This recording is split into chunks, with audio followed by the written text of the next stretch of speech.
Well, I woke up to thunder and lightning this morning. It was supposed to rain hard, but the rain seems to be over here in Northfield.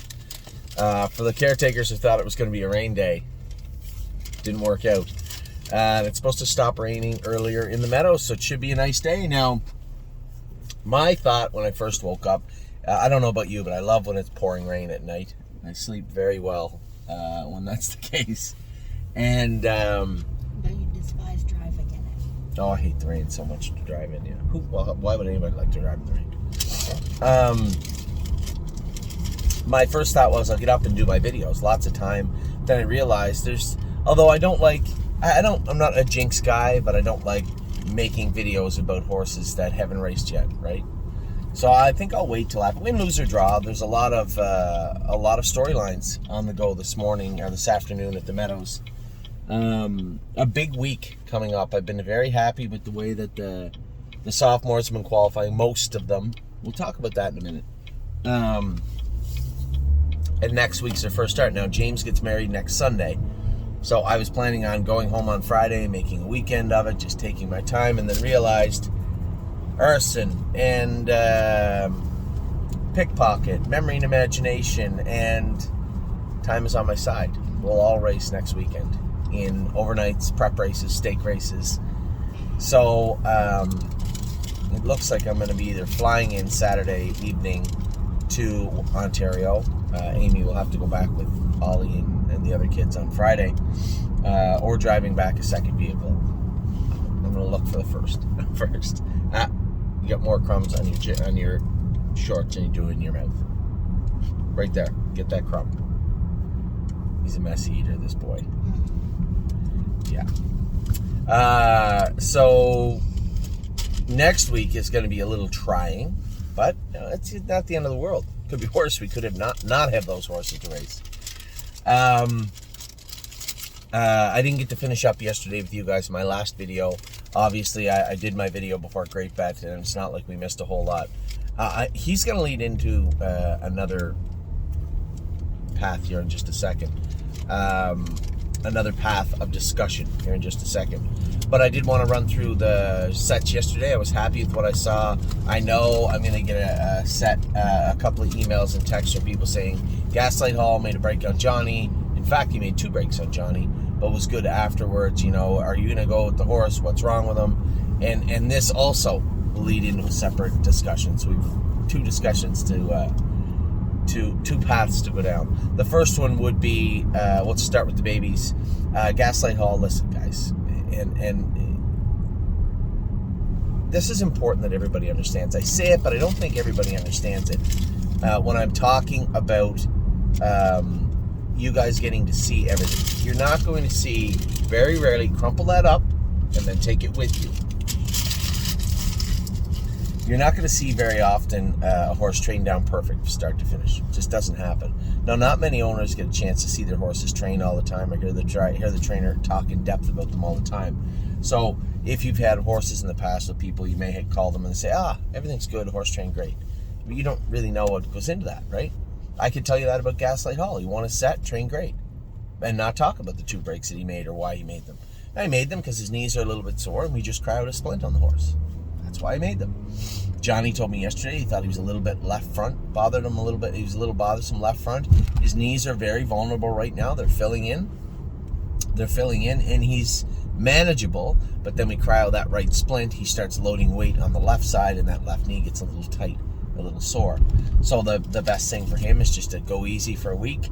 Now that his cryo dots are starting to fill in a little bit more and dry up, what we can do is maybe give him, I'm not a big fan of giving babies time in the pool, but they do need to get their work, and a couple of days here and there over the next few weeks in the pool may help.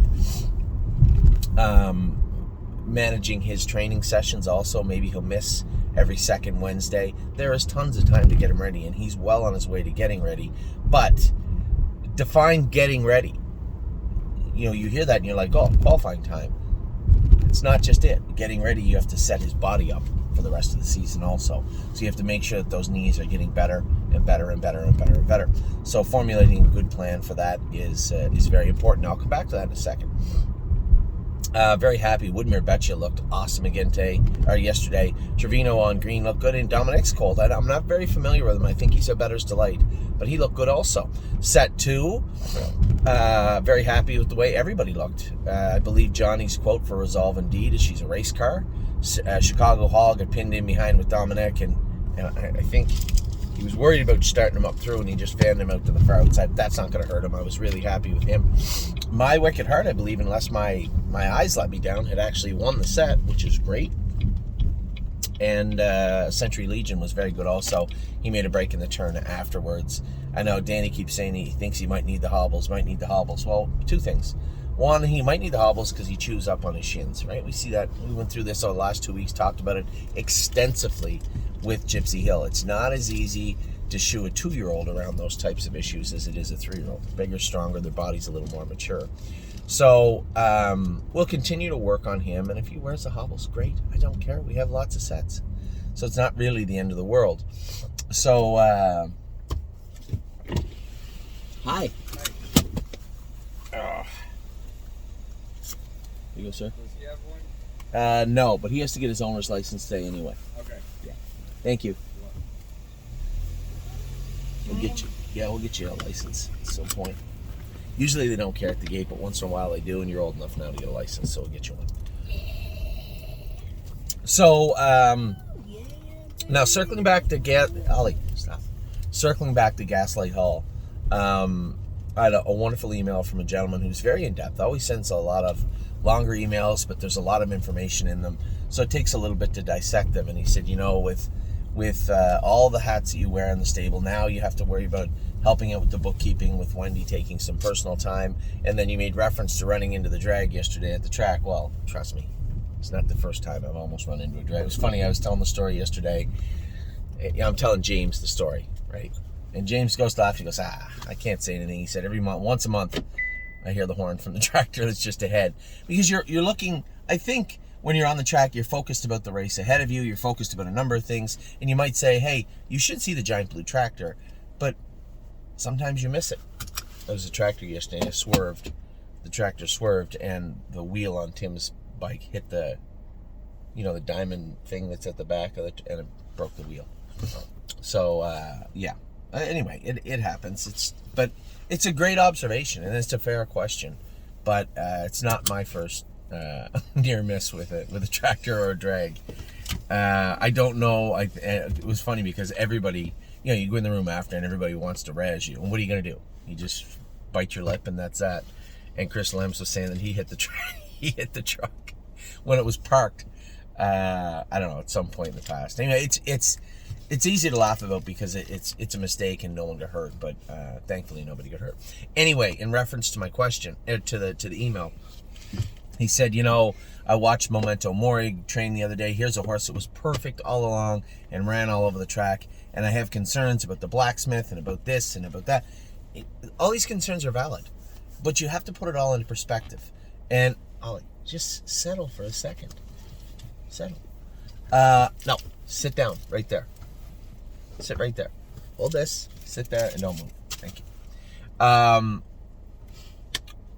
And I told him, I said, sir, in reference to your Memento Mori story, great story. And you said 6 weeks ago, he come a big last half, he looked great, he looked fluid. Well, over the last 6 weeks, we've removed the cork. We've since removed the flip-flops. And as you get close to the races, I was just saying with Gaslight Hall, these little aches and pains come up. Horses get on the line a little bit, you got to straighten them up. As you start feeding them speed over and over, what you end up with is horses getting on the line and making breaks. But this is all a transition, right? We have to stay in front of this. Okay, his feet. So my take on Memento Mori, he was touching up on his jack and he touched both his knees, right? As we got faster and faster and faster over the last 6 weeks. A little concerning to me. Then I factor in that probably in the back of my mind, I'm thinking he's heading to Kentucky. He's not even going to New York. That's where my mind is right now. So if he's going to Kentucky, I know the track's a little deep in Oak Grove, and he probably won't need flip-flops in that soft clay track at Lexington. So why don't we try getting the flip-flops off him now? Now, we took the flip-flops off him. He was shot on Thursday. He trained on Friday. That horse has worn flip-flops from the day he had his first pair of shoes put on until Thursday morning. And then Friday morning, Joey went out and went with him. Now, me, right? Anytime the shoes come off the horses, I'm watching to see how they're changing. But not everybody is attuned to that. And I don't even know if anybody, I didn't tell Joey, hey, by the way, we took the flip-flops off this horse. He thought this Memento Mori was the same one that was going out all the time. And regardless if his feet hurt him or they don't hurt him, the change in that footwear and the change that it feels, the difference in the way it feels on his feet can be extensive. Some horses, those transitions are easy. And some horses, they're very difficult. So he made a break, ran all over the track. The email said, there's a horse that looked great and now he looks terrible. I'm just worried that between all the stuff you're doing and the blacksmith shoeing the horse and, other things going on, that maybe things are being missed. And that's a fair question. My answer, quite simply, is there is nothing being missed. I can assure you of that. I trained Memento Mori Friday morning in 2:15, last half in 1:04, and the jog card, no problem, as good as I've ever seen him. Because we just had to make some adjustments. Take in the information that Joey gave us. Why did he make a break? What was he doing? What did you see? Take that information, make some minor equipment adjustments, go out in the track, and the horse was perfect. But you didn't see that. You only get to see the break. You saw the break on the video session on Thursday. You didn't see the training mile on Friday, nor did you see the one from She Sits at the Bar. So you get all this raw data, but be careful what you use it for, right? Be careful how you absorb it, how you take it in, and then what you do with that. And even in the most experienced horseman, if you're only getting fragments of information, if you're only getting pieces of the puzzle, then you're formulating your decisions on incomplete data. And that's the one thing that everybody has to understand. And as far as me being stretched thin, I'm always stretched thin. I'm gonna work as hard as I can until I can't anymore. It's just the way I was raised. And if Wendy needed some personal time, obviously we all have times where we just need to step back, right? For various reasons. And if I'm not a bookkeeper, but I am doing my best to work things out, and we have people coming in that are going to help also. It's not the Titanic sinking. It's just a few more stalls to clean on an everyday basis, and it's frustrating, but it happens. So I'm not too worried about it. But as far as me not paying attention to things, I pay attention to everything that is really important. I might miss a tractor, but I'm not going to miss a horse's shoeing or his training or his sore knees or a splint. That's my actual job, and that's the one I do first and foremost. So for the gentleman that sent the email, I appreciate it. All your valids, when I step back and look at it through a lens of somebody who isn't me, they're all very valid questions and points, and I hope I've answered them all. Now, when it comes to the horses qualifying and racing, I've been thoroughly pleased. I'm on pins and needles a bit yesterday, going with memory and imagination. You've seen some of the 3-year-olds come back that have been rather ordinary, right? You always hope that they race at 2 and then come back and they're better at 3. You hope that. But you can't expect that, right? And we've come to realize that for you that are my partners and have been my partners for a while on some of these horses, you recognize and understand that that just isn't the case all the time. So for everyone that comes back okay, I hope there's 1 or 2 that come back really good. I was thoroughly pleased with Prince Charmer yesterday. Here was an ordinary horse last year. It looks like he's going in the right direction, and it looks like he's a far better horse than he was last year. And then you come out with memory and imagination. I'm like, geez, qualified was okay, 58. Geez, can I get from 58 to 52 or 53 with this horse? Is he as good as I hope he is? You're saying to yourself, Tim said he trained great. In the qualifier at 58, he didn't want anymore. But it was his first fast mile of the year. He trained in 2:1, 2 minutes by himself. This was the first race setting of the year. So I didn't even know. But then to see him go out and race so professionally, trotting 55, last quarter 29, great mile for memory and imagination, and a great day for the most part. Shh, don't be silly. I'm gonna rip it. Hey, shh. Shh. Thank you. Appreciate it. So memory and imagination was great. I was thoroughly happy. Now he had a little hiccup with Pickpocket, but we have some developments, and I haven't even updated my partners. His feet tested very, very sore. Now there is a correlation a lot of times between horses that show a little bit of blood, and then you have those sore feet. And when you think of where he didn't bleed, never bled in Kentucky, because his feet never bothered him in Kentucky. You get him on these harder stone dust tracks, it absolutely is a contributing factor, in my mind anyway. So we're going to put the circuit plates, or I guess the actual term for them is Queen's plates. the plates that go underneath the shoes. Now, is that going to change the trajectory of him? Now, Tuesday I was planning on just having an easy Tuesday here, but I might actually go over and school arson. I might actually go over and school pickpocket also. Just a slow mile, maybe. There's Delicious Stone. Trained great yesterday. I'll go over and school those horses and make sure. Actually, that guy can qualify. He's going to qualify. I can zip him over there and qualify him on Tuesday. So there is a plan for Tuesday morning. Now, we were talking about the sophomores. I'm more than happy to talk about the ones that have really, really impressed me. But there have been some horses that haven't, right? You look at Great Bet's race last night, right? And it was, and I got an email from Patricia this morning saying, I can't believe I'm saying this, but some of these sophomores got to go. And you're right. Now, the only issue with Great Bet, he still is technically a stud. When we bought him, he was a ridgeling. He was operated on. There was a problem with one of his testicles up inside when he was young. They took it out. But they left the other one there because he is Greatest Ending's brother. And at the time, Greatest Ending looked like a really, really good horse. And he is, I think. His family was strong, so they left that one testicle there.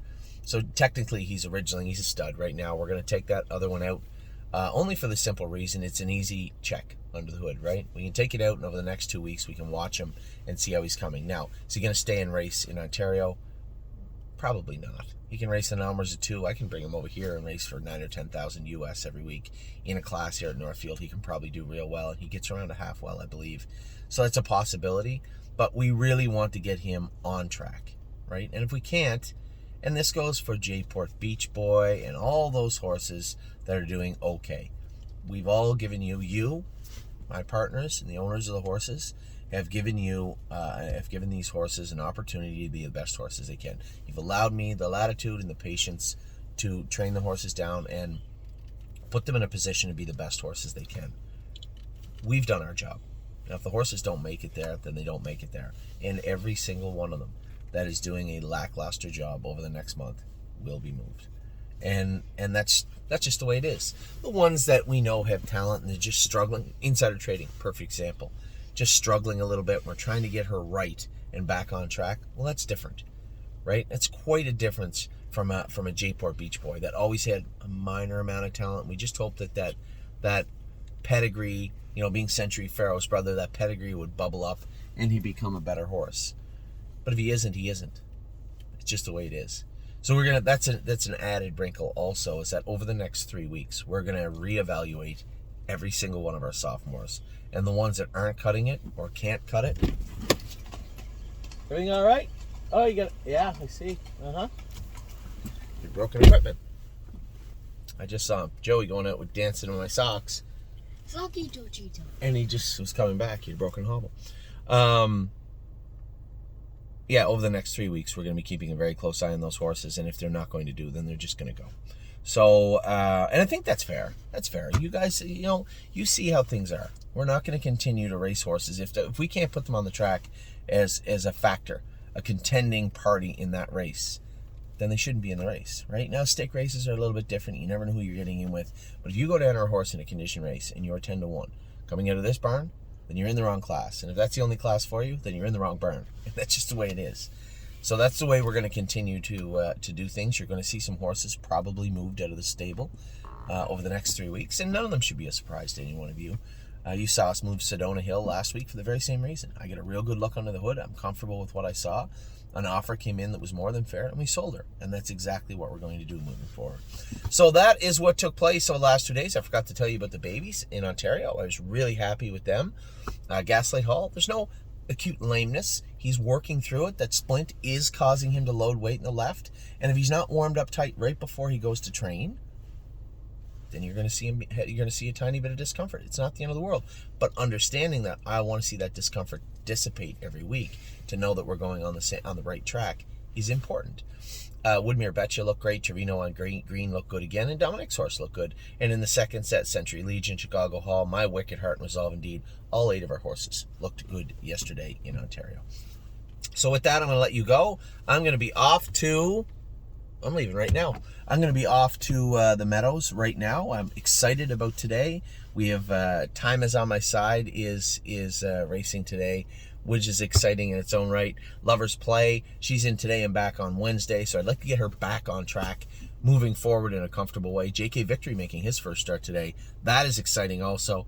Patrick the Piranha going again, and we got Hallie in the clouds tonight. So with that, I'll let you go. Have a wonderful weekend. Hope you guys are having a great time where you are. I will talk to you all very soon. I'll get your videos done on my way home from the meadows today. Take care.